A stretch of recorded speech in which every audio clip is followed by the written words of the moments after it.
Hello everybody and welcome back to Pathfinder Plays, and today we are going to be discussing some Dead Matter drama. There has been some changes that have been dropped by the developers in their Discord channel, and it's concerning map size, how the map will actually play out, and what exactly it means for us as players. And we're going to get into it right now. It all started with Jack Battison asking, so this map system, will it work like Stalker where you load from one map to another only in certain points, or will it be just separate maps not connected at all? And then Nick Z said they're not connected if you're playing on a single server.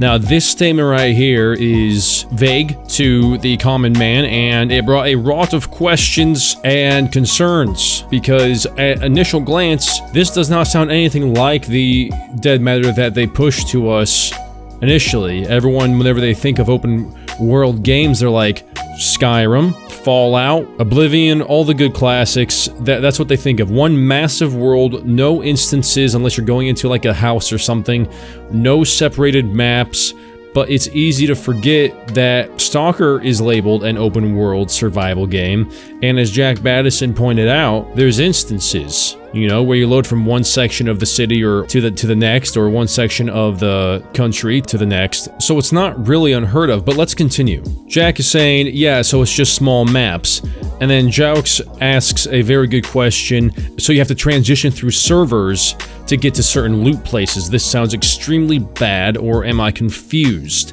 And Holly Jolly Hank says small is relative. Compared to the original map size, it is smaller, but they will not be small in general. Now, I hate having this kind of a talk where you're talking about relativism in words. You know, they said they were going to give us a map size, and now they're giving us a smaller map size, as he said, compared to the original map size. Yes, it's going to be smaller. I don't like that, but I understand that. They're wanting a big game, but they're also wanting the most in-depth game that they can possibly achieve, and they simply can't do it with one big map. But Jokes did ask a good question as far as how that transitions, you know, is it different servers? Is a map on a different server, kind of like DayZ? If you want to go to Livonia, will you have to join a different server, or can you just kind of load screen into it? That's what everyone's worried about. Jaux then says that, you know, map size is going to feel very small once you get a hold of a vehicle in Dead Matter, if that's the size, and the size he's referring to is like 10 by 10. And yeah, they brought up comparisons such as Skyrim, which is a 12 by 12 size map, but that's not a big map. You know, it has great replayability, but the thing that makes that map big is because it has horizontal depth as well. Sure, on the surface, it's you can walk around, you can do all these sorts of things, but you can go underground. You know, and I know that's in Dead Matter, but it has yet to be seen how expansive the horizontal traveling will be in this game. It's clear cut in Skyrim. There's dungeons everywhere, caves everywhere, but we'll see how it goes in Dead Matter. But Nick does say that the map in Dead Matter isn't flat, so you'd have to drive alongside a lot of windy mountain roads to get around. But just because there's mountain roads to drive around doesn't mean that it's going to be fun, you know? Adding obstacles to the map just to make it seem longer isn't fun, you know? What can you do on those mountains? Are there caves? Are there mines? Are there dungeons, so to speak? Are there secluded radio stations or military bases, outlook points up on those mountains? Something to give us something to do, not just another obstacle in our way. These are the things that make mountain roads actually viable, not just simply adding them so it makes the map feel bigger. Noble Gases does point out that the map in Dead Matter is going to be very well fleshed out, with all unique buildings, not a copy and paste of the 10 buildings. And this is absolutely true. This game is going to be very complicated and very, very compelling and interactive and immersive. And that's where part of the issue comes from, is because they can't give us the amount of detail they promised and themselves the satisfaction in that detail with one massive map. So they're splitting it up into different maps, I don't know how many, in order to make those smaller segmented maps as detailed and full and interactive as humanly possible, and that's not a bad thing. Hank goes ahead and addresses Joux's transition question. He says that a server only hosts one map. It's possible for different servers to utilize the same database, and in that case you can move a character between servers that use different maps. It does sound cumbersome, I'm not gonna lie. At this point in the conversation, I'm very worried. Will you have to go to the menu if you just want to visit Calgary? That's immersion breaking. It sounds scary and it sounds like a bad idea. Hank then points out that the 10 by 10 kilometers of the map is land and not water, therefore it is interactable and traversable and you can do whatever you want with it, whereas water is just simply just dead space. And then Nick comes in and says that yes, 10 kilometers by 10 kilometers isn't really that small if the world is properly laid out, in my opinion. But I see that and I accept that and I agree with it, but the issue goes deeper than just a properly laid out map. It has to be useful. Big for the sake of big is terrible, and a small map being made to feel big for the sake of being big is also awful. You know, I mean, look at DayZ. Big, beautiful map, but you spend most of your time running around trying to find gear and running through farm fields trying not to get lost rather than having meaningful interactions or scavenging events. Jaux says, wasn't the original plan to have one large map? Why not just go back to that plan? It wasn't a problem before. And yeah, I mean, if it wasn't the original plan before, it sure did seem like it, you know? I mean, they gave the square kilometer size of the map and everyone envisions one big seamless map. And if it wasn't that way from the very beginning, maybe I missed it.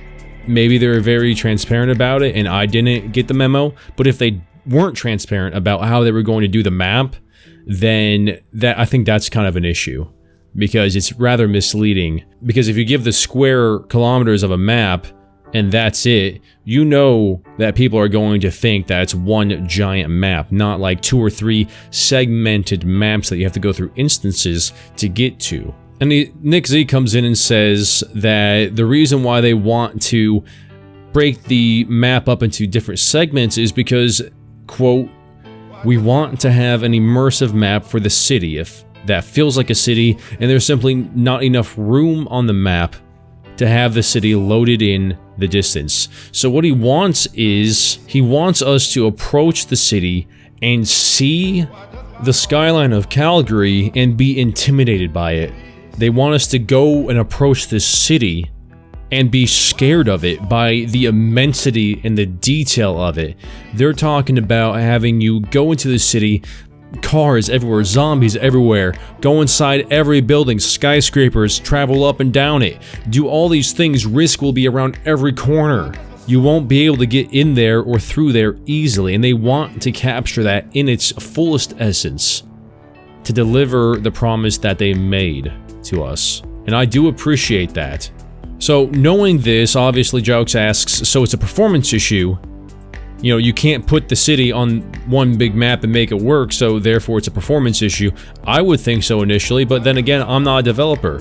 Nick Z does say that it's not a performance issue, it's literally a matter of the realism we want to achieve. Stalker has the most immersive environments I've ever seen, and it's split between different levels, which that's true. Stalker's environments are literally some of the best out there, and they are split up into instances, and they do allow you to go back and forth between them fairly seamlessly. Jack Battison does ask how many maps are planned. That question has gone unanswered as of yet in this conversation. But I'm still kind of confused by it, because if it's not a performance issue, but it's a realism issue, why can't that realism be met on one big map, I guess? Unless you're saying that the map is just so small that it can't fit the immensity of Calgary, so they're just putting Calgary on its own little side map, I suppose. Then I suppose that would make sense. The last thing you would want is for this massive city to just feel out of place, or to see it anywhere you are on the map because the map's too small. So I get it. I get it. Nick Z says, this isn't a DayZ clone. This isn't a traditional open world survival game. which that's the reason why so many of us have backed the game to begin with. Jasper says, again, my issue is not really the size of the map, but rather the immersion breaking factor of having to back out of the server and enter a different one to play in the city. I completely agree with that. Immersion is key, and if you're going to break that immersion just to go to a different city, why spend all this time trying to make the world look pretty if you're going to force the player to leave it? Jack Battison says, and you will play different characters. That's not true. Nick says it. The servers have a shared database. Whatever character you play on one server will transfer to the other server. But the question is, how does that happen? Do you have to exit the game? Do you have to exit the game to get to the other server? And Jouk says, that's my main issue. I don't want to switch servers to play on a different area. And then Nick says, a community can literally set up 2 server instances on the same server box without any issues. And what that sounds like to me is, it is like Stalker, where all the maps will be on one server box, and when you hit that wall where the map ends, you will be transported to the next area, right? Or to the next map, I should say. And that doesn't sound that bad as long as it's fluid. As long as it is as short as possible, minimal performance hit. This transition from map to map on the same server has to be smooth as a baby's bottom, or else there's going to be so much complaining they're not going to know what to do with themselves. And Jouk says, yeah, if there's a short loading screen, as Reggie said, I have no problems with smaller split up maps. Neither do I. But, he says, I don't want to go back to the main menu and connect to a different server just to get to that area. And Reggie Bless says, I think the idea is to avoid having to go back to any menu to transition between areas, which is very good. And then Nick says, on a public server hosted by one of our partners, you'd be able to either choose to connect to a different server or back out to the main menu and select from there. So it sounds like you're going to be able to do all of that from within the game. Once you hit that wall to transition to the next area, you'll be able to choose, oh, do I want to go to Calgary? Do I want to go to Vancouver? Do I want to do this or that? You'll be able to do it from there. You won't have to exit the game. And then from there, it'll just load you in, which, yeah, it kind of sucks from a practical point of view for the player. But if the environments you're going to are so rich and so filled to the brim with content and space and interaction, is it really that bad of a thing? If it is impossible to reach that level of detail on one giant map within the promised allotted time frame, is it really that bad? I don't think so. I think we can adapt. And we know it's not going to change. Jasper asks, what if most people in the community wanted it changed? Would you still keep it that way? Nick says, yep. Jaux asks, are you 100% going to do this change, or are you thinking about it? Nick says, yes, we're doing it. They are settled on this. The new map size, apparently, is going to be 20 kilometers by 20 kilometers. That's the overall goal. But they do want to spread that out over a variety of different locations. And honestly, 20 kilometers by 20 kilometers, that is large. That is a large map with tons of replayability, but it depends on what you do with it, you know? Splitting it up in between different little maps, different locations, as he said, does give them the opportunity to give special care to this compartmentalized map over here, and then this compartmentalized map over here. It does kind of suck in terms of events. Like, what about the NPCs, right? Like, the factions. Will one area have one faction, the other area have another faction? Those factions, they won't meet then. That's the one issue I see with this, is that, at least from my perspective right now with this limited information, those special NPC interactions you won't get, because they will be segregated to different areas and different maps. So, I mean, unless they can transfer to themselves to another map, I just don't see it happening. So that's kind of disconcerting. So the issue was brought up of spawning into the new area. How is it going to work? How is the transition to the areas going to work? And this is what Nick said. He's like, here is how our spawning system works. He showed this area right here, and he says, when logging in, you pick a town, you can discover additional locations which have no label, and choose to spawn at them. You can also set up sleeping bags inside of a tent and choose to spawn there as well, or you can spawn at your last known location. In order to transfer to Calgary, you'd have to move your character to an area like the yellow circle that allows them to transfer, otherwise you won't be able to select your character. So that simply means that go back over to the map here. Somewhere in that yellow circle is the transition point. You can set up your sleeping bag or whatever anywhere in that circle. That will enable you to transfer to Calgary or whatever other maps they have planned. Noble Gases says, would the yellow circle in theory only be on the road or on the entire border of the map? Nick Z does say there will be multiple locations, but it adds to the risk. I'm getting kind of like a Tarkov vibe here, where there's multiple extraction points in different locations, and you would have to approach those locations carefully to get to the next area. I'm not really sure how I feel about that in this style of a game, because if you're just starting out and you're just trying to go into Calgary to get some loot, all it takes is one person, I guess, to just wait there at one of the spots and just pop ya. But he's right, it will add to the risk. But is it a necessary risk? Is it? That's my thing. Like DayZ, that's risky. You know, there's always the chance that somebody's looking at you, but there's no loading screens. There's no areas besides the military bases, Tizzy, or something like that, that will conjugate characters together and make for almost a promised interaction.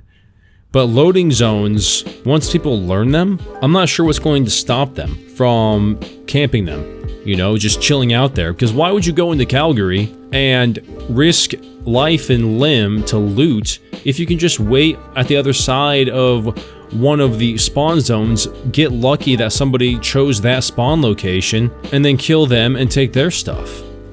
Will it be a lower chance? I think so, because this mechanic will also encourage exploration. As he said, you can discover all these different locations and you can spawn at any of them.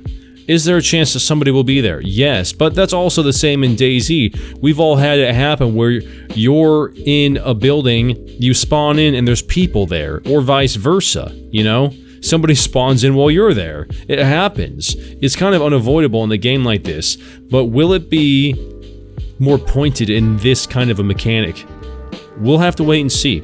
So that's the conversation summarized. They're changing the map, they're making it a little bit smaller, and they're separating that smaller map into different instances.